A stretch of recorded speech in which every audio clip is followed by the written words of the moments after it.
Alors, bonjour à tous, bienvenue à Prochaine Adresse. Mon nom est Raymond Rouleau, je suis le président du pôle régional d'économie sociale, le pôle qui regroupe l'ensemble des entreprises d'économie sociale du Saguenay-Lac-Saint-Jean. Et j'ai avec moi aujourd'hui Dominique Deschênes, directeur régional de la Coop de développement du Québec, bureau Saguenay-Lac-Saint-Jean, Côte-Nord.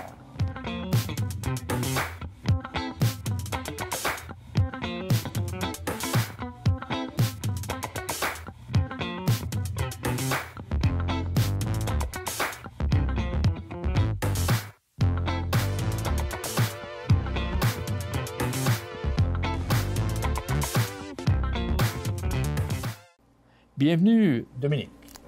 Alors, merci, Raymond. Dominique, en première question, qu'est-ce qu'une coopérative, au juste? En quelques mots, de coopérative, c'est une personne morale qui regroupe des individus et ou des organisations, dépendamment du type de coop dans lequel on est, qui ont des besoins socio-économiques, culturels communs. Ils se regroupent ensemble pour exploiter une entreprise coopérative. Okay. Qui, elle, va être gérée, gouvernée selon des valeurs et des principes qui lui sont propres. Par exemple, la démocratie, la prise en charge, la responsabilisation individuelle des collectifs, l'éducation, la prise en charge du milieu, l'implication dans le milieu, etc. Maintenant, Dominique, peux-tu nous expliquer, pour un groupe qui veut partir d'une coopérative, quelles sont les ressources en matière d'accompagnement qui peuvent bénéficier dans notre région? Oui, bien sûr, Raymond, il y en a plusieurs. Puis, dépendamment du stade où les promoteurs sont rendus, on va avoir différents intervenants ou acteurs qui peuvent intervenir. Si on est en amont d'un projet de démarrage où le projet n'est pas encore ficelé ou même l'idée de projet n'est pas encore arrêtée, on va pouvoir s'adresser, par exemple, au pôle d'économie sociale pour aider les promoteurs à réfléchir et à préciser leur idée d'affaires. On va pouvoir s'adresser également aux commissions scolaires, par exemple, Forgescom. On pourrait s'adresser également à Micro-Entreprendre. Sinon, si on est rendu un peu plus loin, puis on veut rédiger notre plan d'affaires, les promoteurs vont pouvoir s'adresser encore aux mêmes organisations que je viens de nommer, mais ils vont pouvoir aussi s'adresser aux SADC ou aux anciens CLD également. OK. Sinon, rendu au niveau du financement, bien là, on va pouvoir s'adresser à l'écosystème du financement de l'entrepreneuriat collectif, c'est-à-dire Investissement Québec, le réseau d'investissement social du Québec, la fiducie du chantier d'économie sociale du Québec. On a également Desjardins Capital, on a également Desjardins puis la Caisse d'économie solidaire, mais on a également Filaction et Fonds d'action qui peuvent être des partenaires financiers au projet. Bref, on peut bénéficier d'une série de ressources disponibles dans le milieu. Maintenant, si on parle du volet associatif et gouvernance, quels sont les principaux enjeux? Je vous dirais plus quels sont les principaux intervenants qui vont aider les promoteurs de ce côté-là. Okay. Et là, je vais être obligé de me vanter un peu parce que c'est la CDRQ. C'est notre organisation qui sommes spécialisés là, au niveau de la gouvernance puis de la vie associative. Alors, l'enjeu, c'est de te trouver. Oui, d'être disponible, exactement. Voilà. Exactement. Puis on peut faire plusieurs choses là, à cet égard-là. On peut aider les promoteurs à choisir le bon véhicule juridique, coop, OBNL, entreprise privée. S'ils choisissent le modèle coop, on peut les aider à choisir le bon type de coop. Il existe 5 types de coop. On est là également pour montrer ou donner aux gens, les promoteurs puis les futurs membres de la coop, comment fonctionne une coopérative puis quel est le plan d'action pour se rendre à la création de la coopérative. On peut les aider au niveau du financement. On va également les aider au niveau des statuts légaux. Quand on aura nos statuts légaux, on va les aider également à organiser l'assemblée de fondation qui va venir matérialiser la coop. On est là pour la préparer, l'animer, faire le suivi par la suite. On est là également pour préparer, animer aussi la première rencontre du conseil d'administration qui va être nommé lors de l'assemblée de fondation de la coopérative. Si jamais les avantages fiscaux s'appliquent, le RIC et le REER, bien, on va s'adresser aux différents gouvernements puis institutions pour faire les demandes de certificats également. Puis on offre aussi un service de suivi aux coopératives qu'on a aidées, tant pour faire un bilan coopératif ou faire un bilan ou un diagnostic ou un pré-diagnostic organisationnel. On est là aussi pour les aider. Si jamais ils ont des projets de développement, ils veulent avoir un montage financier, on peut les aider de ce côté-là.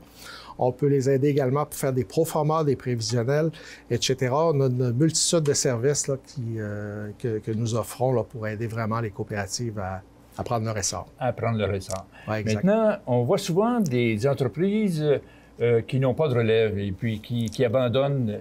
Et puis, on voit souvent des mouvements de citoyens qui disent, bien, on va reprendre collectivement cette entreprise. Est-ce que ce service-là existe aussi? Tout à fait, ça existe. Ça existe depuis un certain temps, mais les termes ont changé, là, puisque c'est rendu un enjeu de plus en plus populaire et de plus en plus cruciaux. Et lorsqu'on a à créer une nouvelle coop dans ce cadre-là, on peut faire intervenir aussi le Centre de transfert d'entreprise du Québec, là, qui sont des spécialistes là, du transfert d'entreprise.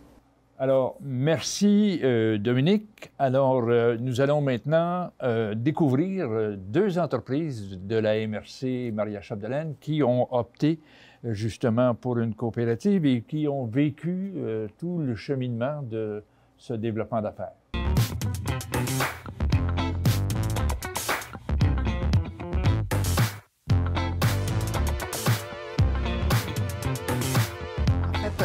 On a deux services présentement, mais le premier service qui est arrivé en 1984 à Dolbeau-Mistassini, c'est le transport adapté. On est présentement dans une de nos autobus, on en a 3. Ça a été pour Dolbeau-Mistassini. En 1985, il y avait Normandin et ses 5 municipalités. Ça a commencé en août 1985 pour le reste. Et en 1995, toutes les 14 municipalités, parce qu'on en dessert une de plus, là, avaient le service du transport adapté partout. Puis depuis ce temps-là, ça perdure dans le temps. On fait au-delà de presque 30 000 transports par année avec le transport adapté.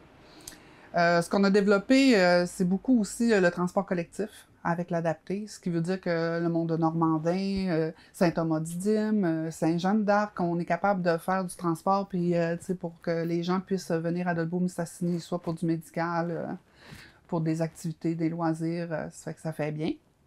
On a aussi, depuis 2017, le transport, le taxibus sur Dolbeau-Mistassini. On va avoir aussi le service de taxibus à Normandin qui s'en vient. Et un service de navette aussi qui va faire Normandin, Albanel, Dolbeau-Mistassini 4 fois par jour. Ça fait qu'on a de très beaux services, de plus en plus de membres. Les gens apprécient beaucoup le service. Puis on essaie là, d'être à l'écoute de notre clientèle. Quand on a greffé le taxibus, ça faisait comme transport collectif adapté Maria-Chapdelaine. Ça commençait à être un petit peu long là, pour les gens. Ça fait qu'on est allé chercher Maria Express à cette époque-là là, pour que ça soit plus accrocheur aussi là, pour les gens. Là. Ah, Maria Express, maintenant, on est connu un peu plus. Puis les gens savent que c'est le taxibus pour Maria Express. Mais un taxibus, en fait, c'est un transport collectif. C'est fait avec la compagnie de taxi de Dolbeau-Mistassini. D'ailleurs, les véhicules sont identifiés. Là, on a certains véhicules qui sont identifiés pour nous, Maria Express. C'est du transport collectif qui est à faible revenu. Fait que pour un transport, le plus cher que ça va vous coûter dans Dolbeau-Mistassini, c'est vraiment 3 $. Vous avez 2,50 pour les personnes âgées, puis les étudiants. Fait que c'est vraiment pas cher pour une course de taxi. Ça vous permet de faire vos commissions, l'épicerie, déplacement pour aller à l'hôpital, rendez-vous, tout ça. L'autre service qu'on a, c'est le transport adapté, bien sûr, pour les personnes à mobilité réduite. Ça, c'est chaque jour, on va les porter là, dans Norlac, CEDAP, c'est tous des organismes qui donnent des répits un peu aux familles. On a aussi le taxibus de Normandin, qui est en fonction depuis le mois de juillet. Puis, jusqu'à date, en tout cas, ça va bien. La demande était forte là, pour développer à ce niveau-là. Puis, on a du transport aussi à la demande pour toutes les autres municipalités, qui fait que on appelle chez Maria Express, puis on va vraiment à la demande. S'ils ont besoin d'un transport à Saint-Jean-d'Arc, ils réservent 24 heures à l'avance, on va les chercher, puis on les amène à destination. Ça fait que c'est vraiment quelque chose qu'on a développé. Puis aussi, on a une navette là, qui fait Normandin, Albanel, Dolbeau-Mistassini 4 fois par jour. Ça veut dire le matin, le midi, aller-retour, là, mais entre 1 heure. Là. On arrive vers 11h30, puis on repart après le dîner, puis en fin d'après-midi aussi. Bien, au total, on est presque 10 personnes, parce que là, c'est sûr que en prenant de l'expansion, là, ça prend un petit peu plus, parce qu'au départ, on était un peu moins. Mais j'ai 3 répartitrices qui travaillent chaque jour, 5 jours par semaine, parce qu'on fait du taxibus aussi la fin de semaine. Mais les gens, il faut qu'ils réservent le vendredi. Puis maintenant, on a des chauffeurs pour le transport adapté, mais c'est pas nos employés, mais qui travaillent conjointement avec nous. Là, on a 4 chauffeurs là, au niveau du transport adapté. Bien, nos membres sont un peu monsieur, madame, tout le monde. On a des travailleurs, on a des personnes âgées, on a des étudiants. Je vous dirais que principalement, là, c'est des travailleurs que nous avons. Parce que c'est sûr que les étudiants ont à fonctionner aussi avec les autobus scolaires, tout ça. Mais les personnes âgées adorent prendre le taxibus. C'est facile pour eux. Ça leur permet de se déplacer. C'est un peu monsieur, madame, tout le monde là, qu'on a comme membre. Bien, l'avantage d'être membre, en fait, c'est à faible coût. En plus, ça coûte 5 $, puis vous êtes membre à vie. Ensuite, c'est 3 $ pour les travailleurs, puis 2,50 personnes âgées, étudiants. Ce qui fait que pour une course de taxi qui, en moyenne, coûte 12 $, ça revient pas cher là, à nos membres. Présentement, on est rendu à 750 membres, ce qui va très, très bien à ce niveau-là. Je vous dirais que chaque semaine, là, on prend des inscriptions, ça va très bien. Les gens commencent à connaître de plus en plus nos services. Puis on a beaucoup de questionnements aussi. Les gens appellent beaucoup ici pour s'informer quel genre de transport, si c'est possible aussi de faire les transports avec nous. La plupart des informations se passent par téléphone versus mes répartitrices. Ensuite, il y a beaucoup aussi Facebook, notre site Internet, où nos membres peuvent réserver le transport aussi versus notre site Internet. Fait que c'est principalement là, les façons dont on communique avec nos membres. Pour être près des citoyens, moi, ce que j'aime dans ce qu'on fait présentement, c'est qu'on aide aussi la communauté. On ne fait pas juste du transport là, pour le travail, les loisirs. Je travaille beaucoup avec le garde-manger, Au Prochain, Pancoke pour les paniers de nourriture. Ça, je suis très, très proche ça me touche, ces choses-là. Même chose pour... voyons, où est-ce qu'on peut aller dîner. On fait des transports gratuits pour eux chaque jour. Voyons, la soupe populaire. Je cherchais le nom. Puis, c'est ce qui me rapprochait, moi, des gens. Là. Moi, je voulais être à l'écoute de notre clientèle. Je voulais être capable aussi, là, s'il y avait des besoins, de les combler. Ben, en fait, ça change beaucoup de choses dans ma gestion puisque moi, j'aime vraiment être proche du monde. Ça me permet j'ai rencontré plein d'organismes justement pour le venir en aide. On me parle de centre jeunesse, ceux qui reçoivent de l'aide financière. J'aime vraiment être proche des gens, pouvoir les aider, être à l'écoute de leurs besoins aussi, puis voir qu'est-ce qu'on peut changer dans leur vie, en fait. On a un conseil d'administration, un très bon conseil d'administration qui représente un peu toutes les sphères, autant l'adapté que le collectif. On a aussi plusieurs maires sur notre conseil d'administration. Puis, travaille très, très fort justement pour le développement, pour être capable de donner à chacune des municipalités du transport. Puis ça, je pense que ça a été notre mandat. En tout cas, moi, ça fait 3 ans que je suis ici, là, puis ça fait vraiment... c'est ça notre but, c'est de donner du transport à toutes les municipalités. Avec le transport à la demande, ça va être vraiment ça qui va arriver, là. On est bien fiers de ça. On se réunit une fois par mois, on a un AGA à chaque fin d'année, puis ils sont vraiment impliqués, là, autant, tu sais, on a eu la pandémie, il était présent, tu sais, je me suis sentie appuyée. On a aussi l'ancien président, M. Rémi Rousseau, là, qui a vraiment travaillé très, très fort pour le taxibus. Fait que, puis là, mais présentement, notre président, c'est Mario Fortin, le maire de Normandin. Ça fait on est vraiment bien équipés là, pour développer. Bien, le conseil que je lui donnerais, c'est vraiment ça permet de s'enrichir soi-même. Aider les autres, en fait, c'est un peu ça, là, tu t'enrichis toi-même. Puis je lui dirais, allez-y, justement, c'est pratique, ça prend ça parce qu'on ne peut pas avoir tout du public, là, puis il faut être proche de notre monde. L'entraide.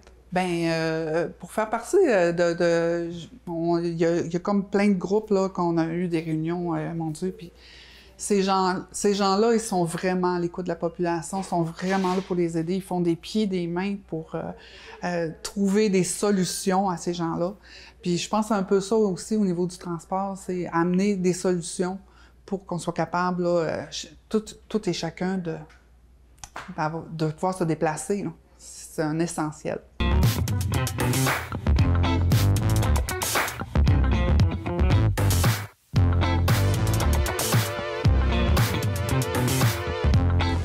Ça a démarré tout ça, les premiers balbutiements de ce beau réseau d'économie sociale, parce que nous autres, on appelle ce qu'on est, on appelle ça un réseau d'économie sociale, par nos corporations locales qui, au début des années 90, via des bénévoles qui croyaient beaucoup en la cause, qui voulaient faire une foresterie puis du développement local d'une façon différente, se sont carrément pris en main puis ont commencé à faire des démarches avec les industriels forestiers pour créer des partenariats d'affaires. Fait que ça a commencé au début des années 90. Tout ça a mûri jusqu'au début des années 2000, où là, il y a eu un état de situation qui a été fait. Puis une des recommandations qui est sortie de cette analyse-là, après quelques années d'existence de ces 5 premières corporations locales-là, bien, une des recommandations de cette analyse-là, c'était de recommander aux corporations, dans le fond, de se regrouper, se donner un service en commun au niveau technique, professionnel, pour les accompagner dans leur développement. Fait que c'est là que s'est créé le regroupement des corporations. Mais à l'époque, on appelait ça Agir, oui, mais on n'avait pas encore notre charte officielle comme organisme sans but lucratif. Fait que de 2000 à 2007, ça a été l'initiative de ce regroupement-là a été soutenue par la MRC de Maria-Chapdelaine, le CLD Maria-Chapdelaine. Fait que ça a été soutenu par le milieu. Ça a continué de grandir et de mûrir. Et puis en 2008, bien là, Agir a eu sa charte officiellement. Fait que là, on est devenu complètement indépendant parce que dans les premières années, on était à même les locaux du CLD puis de la MRC. Fait que dans le fond, c'est ça. Depuis 2008, on a notre propre charte comme organisme sans but lucratif. Agir, on vit de nos propres moyens, fait qu'on n'a pas de financement public pour notre fonctionnement, fait qu'on vit vraiment des services qu'on vend à nos membres puis à nos clients. Fait qu'aujourd'hui, comme je disais au départ, il y avait 5 corporations membres. Maintenant, aujourd'hui, on est rendu 12. Fait que chaque corporation locale de développement qui sont membres, il y en a une dans toutes les municipalités de la MRC, en fait, nomme un représentant qui siège sur notre conseil d'administration. Agir, c'est vraiment une équipe multidisciplinaire. On offre des services spécialisés dans différents domaines. C'est assez vaste, là. On parle de la foresterie urbaine, de l'agroforesterie, de l'agroenvironnement, de la foresterie standard, disons, gestion environnementale, la biodiversité et des aménagements récréotouristiques. Fait que dans le fond, on a une équipe multidisciplinaire qui est capable de donner des services dans ces différents volets-là. Fait qu'on est très diversifié au niveau de nos services. Et puis, on veut continuer d'être diversifié comme ça pour pouvoir, on le dit, là, c'est l'Agence de gestion intégrée des ressources. Fait que l'ensemble des ressources du milieu forestier, du milieu naturel, on est capable d'offrir des services dans ce domaine-là. Dans l'équipe d'Agir, actuellement, on compte 10 personnes. Mais quand on calcule là, tout l'aspect forestier, parce qu'à Agir, on travaille aussi comme nos membres avec des compagnies forestières. Comme je disais, ça, c'est un partenariat. Ça, c'est unique aussi dans la province. Puis ça existe depuis, je vous dirais, ça a commencé au début des années 90. Là. Fait que, ça fait plusieurs années que ça perdure. Puis ce partenariat-là avec l'industrie nous a permis de grandir aussi au niveau de cette relation d'affaires-là qu'on a principalement avec Produits forestiers résolus. On travaille depuis tout récemment avec Norbord. On a travaillé aussi avec Arbec, avec les coopératives forestières, Coop Gironville, Coop Petit Paris. Fait ce partenariat-là nous a permis de grandir. Puis on a un réseau de fournisseurs aussi. Au niveau des opérations, du volet opérations forestières, bien, on récolte bon an mal an aux alentours de 190 000 m3 de bois par année. Autant Agir et les ententes que nos membres ont avec l'industrie. Fait que ça l'amène le fait que ça nous prend un réseau de fournisseurs qui travaillent avec nous depuis longtemps, avec des entrepreneurs en récolte, au niveau de la voirie forestière, du transport de bois, du chargement du bois. Fait que quand on regarde ça dans un ensemble, là, c'est 40 à 45 emplois. Agir, puis tout notre réseau, là, notre famille qu'on appelle de sous-traitants qui travaillent avec nous autres pour réaliser nos activités. Fait que c'est quand même pas négligeable. Bien, nos membres, c'est tous des organismes sans but lucratif. Fait que le point commun, c'est que c'est vraiment tous des OSBL comme Agir. Au niveau de notre membership, dans le fond, on a vraiment une politique de membership. Fait qu'on ne peut pas prendre n'importe qui sur notre conseil d'administration puis comme membre. Fait que pour devenir membre d'Agir, dans le fond, il faut que tu serves la même cause que nous. Puis je vous disais que depuis 3 ans, on est parti de 8, on est monté à 12. On a atteint quand même un plafond, je pense. C'est que là, chacune des corporations dans leur municipalité, les corporations locales de développement, est devenue membre d'Agir. Fait qu'on rayonne à l'échelle de toute la MRC. Bien, pour garder les membres au courant, là, je te dirais que c'est de plus en plus un gros défi parce que, on est quand même 12, on a 12 membres. Mais on a une page Facebook d'Agir dans laquelle on informe nos membres, nos partenaires, là, la population en général. On sert beaucoup des courriels, là, inévitablement, puis on fait lors de nos séances de conseil d'administration. On diffuse le plus d'informations possible, on donne le plus de renseignements et d'informations pertinentes possibles. Mais ça reste un défi là, de communiquer quand on a plusieurs personnes qui sont interpellées. Là, ça reste quand même un défi important, mais on sert des bons moyens de communication qu'on a aujourd'hui là, pour informer nos gens le plus possible. Dans le fond, là, à l'époque, c'est le modèle qui correspondait parfaitement à ce que les membres voulaient. C'est eux qui l'ont mis en place, le regroupement, qui ont mis en place Agir. Fait que c'est un modèle qui paraît être le mieux pour notre fonctionnement, puis c'est ça qu'ils souhaitaient.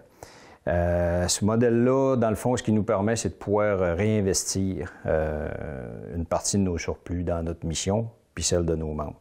Fait que on vise à maximiser les retours financiers dans les communautés. Fait que pour maximiser les retombées économiques, sociales et environnementales, bien, ce modèle-là de gouvernance d'OSBL nous permettait de faire ça facilement. Au niveau de la gestion, un OSBL, ce qu'il faut comprendre, c'est que c'est un modèle de gouvernance qui est différent puis qui demande une gestion différente. Il faut vraiment travailler comme si on était une famille. Il faut travailler en équipe, autant avec nos partenaires, avec les employés, avec nos fournisseurs, avec nos administrateurs. Puis il faut progresser lentement. Fait que ça va peut-être pas aussi vite qu'une entreprise privée, mais ça peut aller aussi loin. Travailler en équipe avec un CA, ça demande des habilités. Il faut être un bon facilitateur. On a toutes sortes d'individus avec toutes sortes de valeurs, il y a des gens qui sont différents. Il faut apprendre à dealer avec ça. Faut être proactif, il faut être vraiment attentif, percevoir des changements, bien informé pour dynamiser le conseil d'administration. Puis la clé du succès dans notre cas, c'est on donne des résultats, nos membres sont contents, nos clients sont contents. Fait que c'est une belle façon de garder une belle dynamique au niveau de notre membership, au niveau des bénévoles qui s'impliquent aussi. Moi, je pense qu'on n'a pas atteint encore nos limites. Je pense qu'on est capable de grandir encore puis d'évoluer encore. On a tout récemment fait une planification stratégique un peu pour répondre à ces questionnements-là. Là. On se repositionne. Ça faisait plusieurs années qu'on grandissait puis qu'on gérait une croissance. Puis il faut s'adapter à tout ça. Puis la planification stratégique nous a vraiment permis de se repositionner puis se fixer des objectifs pour les 5 prochaines années. Fait que oui, on va continuer surtout, là, les principales en ligne, c'est au niveau de notre membership, on est toujours ouvert à l'agrandir. On va continuer, on parlait de nos services tantôt, puis de nos différents champs d'expertise. Ça, on va continuer de consolider ça, on veut continuer d'être diversifié, puis on veut continuer de prendre de l'expansion, mais lentement, mais sûrement.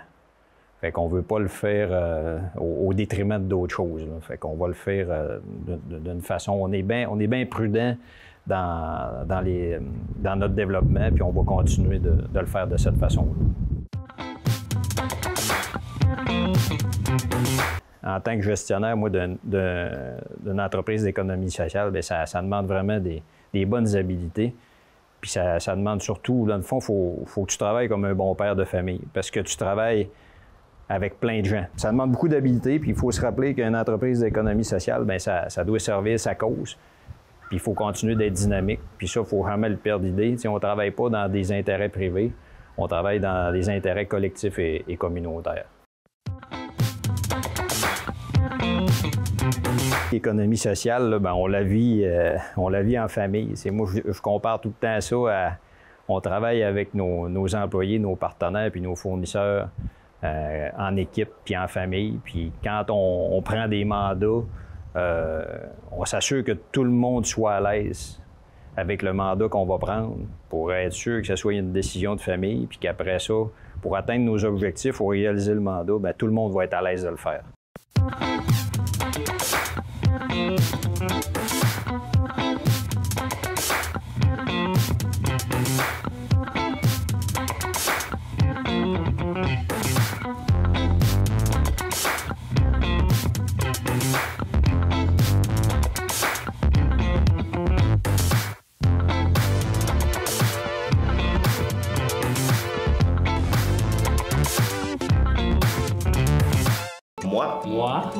Moi, je travaille en français. Moi, je travaille en français. Moi, je travaille en français. Moi, je travaille en français. Moi, je travaille en français.